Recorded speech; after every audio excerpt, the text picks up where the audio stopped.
Hello guys, gusto niyo bang makita ng DIY na tsinelas? Yung ikaw lang yung gumagawa para tipid sa pambili.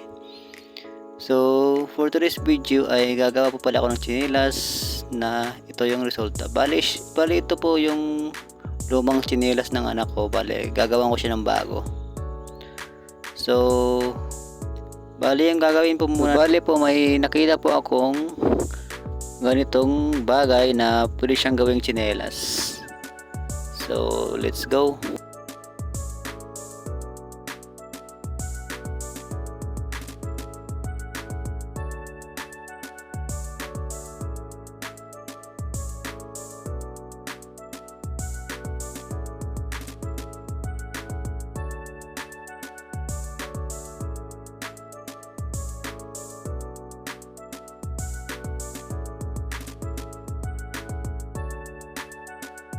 So bale dito po guys, minano-mano ko lang po siya sa paghiwa kasi wala po akong gamit na panghiwa sa mga ganito.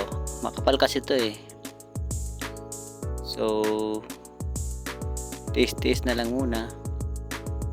Yun, natapos na nga ang pagputol ko. Bale ito guys, niyaragbihan ko na po siya para pag tumuyo eh pwede po nating idikit. So bali ito na po yung finished product. Ito po yung sa anak ko. Bali tatlo po yung nagawa ko dito guys. So ipapakita ko na lang po sa inyo mamaya.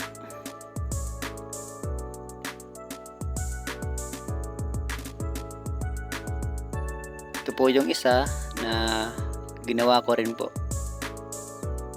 Pwede na po siya kaysa bumili pa po tayo. Mas makakatipid po tayo.